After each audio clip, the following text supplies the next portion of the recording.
జై శ్రీమన్నారాయణ.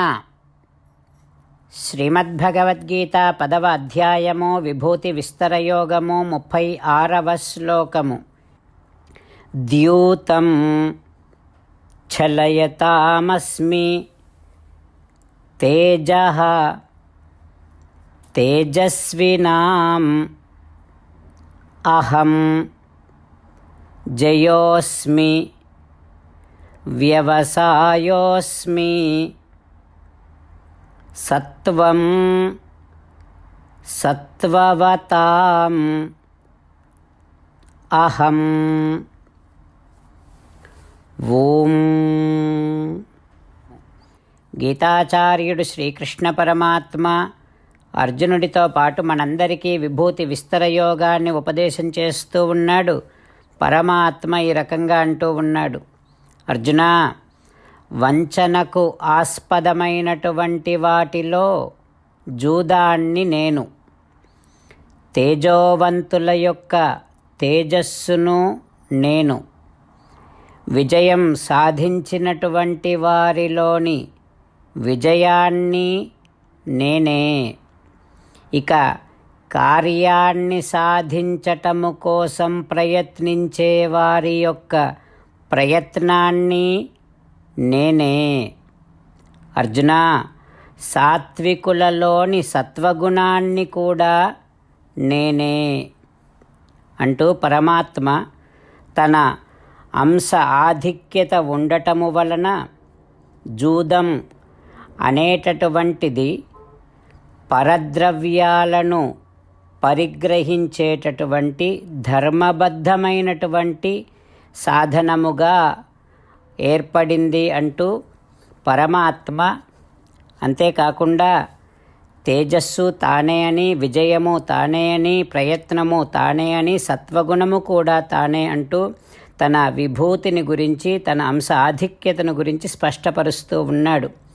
ఆ పరమాత్మ ఉపదేశాన్ని మనసారా భావన చేస్తూ జూదం అనే మాట విన్నప్పుడు, తేజస్సు అనే మాట విన్నప్పుడు, విజయము అనేటటువంటి పదం విన్నప్పుడు, ప్రయత్నము, మనలో ప్రయత్నించాలి అనేటటువంటి ప్రయత్నము కొనసాగుతూ ఉన్నప్పుడు, సత్వగుణము మాట విన్నప్పుడల్లా పరమాత్మ యొక్క అంశాధిక్యతను వాటిల్లో ఆస్వాదిస్తూ శ్రీమన్నారాయణుణ్ణే శరణు వేడుకుంటూ ఆ పరమాత్మ పలికిన పలుకులను అదేవిధంగా పలికే ప్రయత్నం చేద్దాం.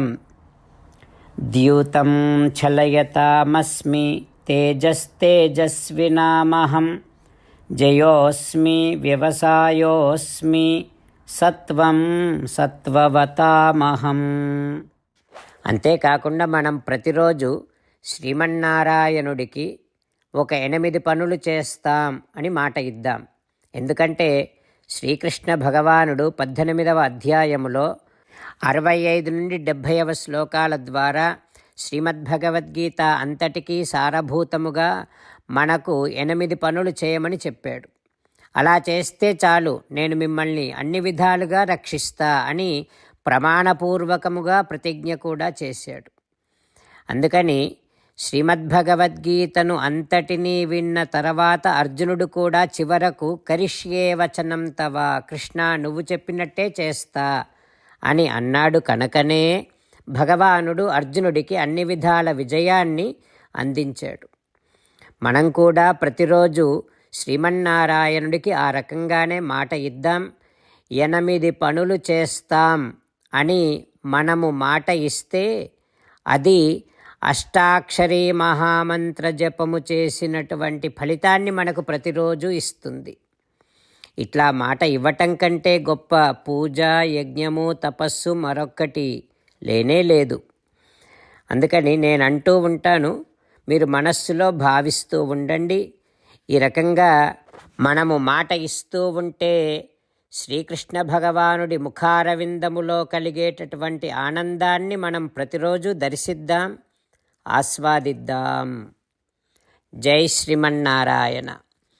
హో శ్రీమన్నారాయణ, నువ్వు చెయ్యమన్నట్టే నేను నిన్నే సంతతము ధ్యానము చేస్తూ ఉంటా. హో శ్రీమన్నారాయణ, నువ్వు చెప్పినట్టే నేను నీ భక్తుడిగానే ఉంటా. హో శ్రీమన్నారాయణ, నువ్వు చెయ్యమన్నట్టే నేను నా విధులను కర్తవ్యాలను నీ సేవగా నీ తృప్తి కోసమనే సక్రమంగా నిర్వర్తిస్తూ ఉంటా. హో శ్రీమన్నారాయణ, నువ్వు చెప్పినట్టే నేను నీవాడిని అనే మహావిశ్వాసముతో నీకే నమస్కరిస్తూ ఉంటా. హో శ్రీమన్నారాయణ, మామేకం శరణం వ్రజ, నన్ను ఒక్కడిని మాత్రమే శరణు వేడుకో అని నువ్వే అన్నావు కనుక నేను నిన్ను ఒక్కడిని మాత్రమే శరణు వేడుకుంటా. హో శ్రీమన్నారాయణ, మా శుచః, ఇక దుఃఖించకు అని నువ్వే నాకు భరోసా ఇస్తున్నావు కనుక నేను ఇక దుఃఖించను. హో శ్రీమన్నారాయణ, నువ్వు చెప్పినట్టే నువ్వు నా కోసమని అనుగ్రహించినటువంటి శ్రీమద్భగవద్గీతను ప్రతిరోజు కనీసము ఒక్క శ్లోకాన్నైనా జ్ఞాపకం చేసుకుంటూ శ్రీమద్భగవద్గీతను అనుసంధానము చేస్తూ ఉంటా. హో శ్రీమన్నారాయణ, నువ్వు చెప్పినట్టే నువ్వందరి కోసమని చెప్పినటువంటి శ్రీమద్భగవద్గీతను తెలియని భక్తులందరికీ తెలియచేసే నా వంతు ప్రయత్నాన్ని నేను నిరంతరము కొనసాగిస్తూనే ఉంటా. హో శ్రీమన్నారాయణ, నేను నువ్వు చెప్పినట్టే చేస్తా, నీకు నచ్చినట్టే ప్రవర్తిస్తా, నీకోసమే పని చేస్తూ ఉంటా. కరిష్యే వచనం తవ. ఇప్పుడు శ్రీమద్భాగవతాన్ని అనుసంధానం చేసుకుందాం. శ్రీమద్భాగవత గ్రంథానికి నమస్కారం. నిగమకల్పతరోర్గలితం ఫలం సుఖముఖాదమృతద్రవ సంయుతం పిబత భాగవతం రసమాలయం ముహురహో రసికా భువి భావుకాః. శ్రీసుఖయోగీంద్రుల వారికి నమస్కారం. యం ప్రవ్రజంతమనుపేతమపేతకృత్యం ద్వైపాయనో విరహకాతర ఆజుహావ పుత్రేతి తన్మయతయా తరవోభినేదుః తం సర్వభూతహృదయం మునిమానతోస్మి. నరనారాయణులకు, చతుర్ముఖ బ్రహ్మకు, సరస్వతీదేవికి, వ్యాసమహర్షుల వారికి నమస్కారం. నారాయణం నమస్కృత్య నరం చైవ నరోత్తమం దేవీం సరస్వతీం వ్యాసం తతో జయం ఉదీరయేత్. శ్రీమద్భాగవతము దశమస్కంధము 10వ స్కంధములో 146వ రోజు. సూత మహానుభావుడు శౌనకాది మహర్షులందరికీ ప్రవచనం చేస్తూ ఈ రకంగా చెబుతూ ఉన్నాడు. ఓ మహర్షులారా, శ్రీసుఖయోగీంద్రుల వారు పరీక్షిన్నరేంద్రుడికి శ్రీమద్భాగవతాన్ని ఉపదేశం చేస్తూ ఇలా చెబుతూ ఉన్నాడు. ఓ పరీక్షిన్నరేంద్ర, యశోదాదేవి శ్రీకృష్ణుడిని త్రాడుతో కట్టేసింది.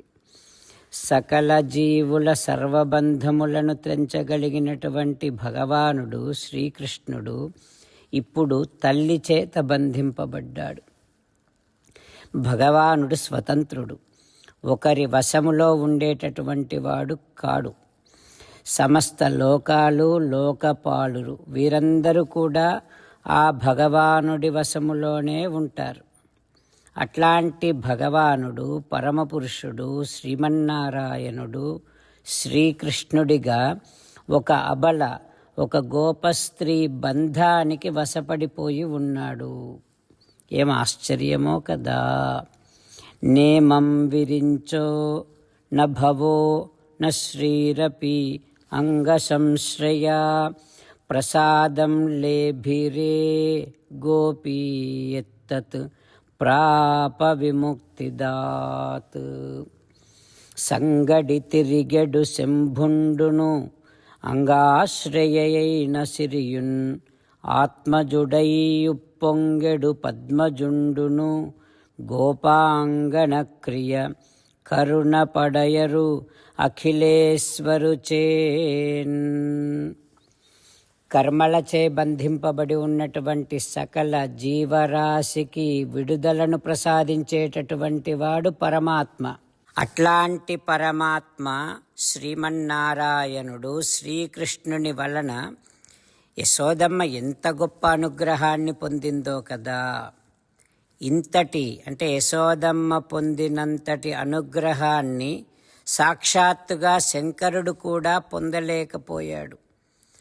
పరమాత్మకు ప్రియమైనటువంటి మిత్రుడై ఉండి కూడా శంకరుడు ఇంతటి అనుగ్రహాన్ని పొందలేకపోయాడు.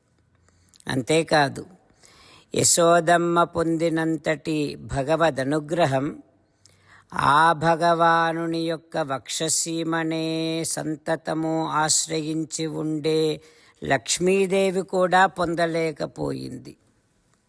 అంతేకాదు, బ్రహ్మగారు నేను దేవదేవుడి శ్రీమన్నారాయణుడి కుమారుడను అని చెప్పుకుంటూ ఉంటాడు. అట్లాంటి బ్రహ్మ కూడా యశోదమ్మ కృష్ణుని వలన పొందినంతటి అనుగ్రహాన్ని పొందలేకపోయాడు అంటూ శ్రీశుకుల వారు ఉపదేశం చేస్తూ ఉన్నారు. ఆ తర్వాత ఏం జరుగుతుందో రేపు తెలుసుకుందాం. ఓం శ్రీకృష్ణ పరబ్రహ్మణే నమః. ఓం అస్మద్గురుభ్యో నమః. ముకుందమాల. కృష్ణో రక్షతు నో జగత్రయగురుః కృష్ణం నమస్యామ్యహం. కృష్ణేనామరశత్రవో వినిహతాః కృష్ణాయ తస్మై నమః. కృష్ణాదేవ సముత్థితం జగదిదం కృష్ణస్య దాసోऽస్మ్యహం. కృష్ణే తిష్టతి విశ్వమేతదఖిలం హే కృష్ణ సంరక్ష మాం. శ్రీమద్భగవద్గీత 10వ అధ్యాయము 36వ శ్లోకము. ద్యూతం చలయతామస్మి తేజస్తేజస్వినామహం.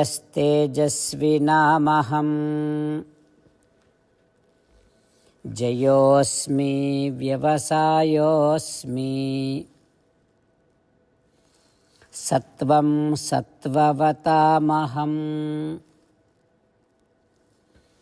ద్యూతం చలయతామస్మి తేజస్తేజస్వినామహం. జయోస్మి వ్యవసాయోస్మి. సత్వం సత్వవతామహం. శ్రీమన్నారాయణ కరిష్యే వచనం తవ. సర్వం శ్రీకృష్ణార్పణమస్తు. జై శ్రీమన్నారాయణ.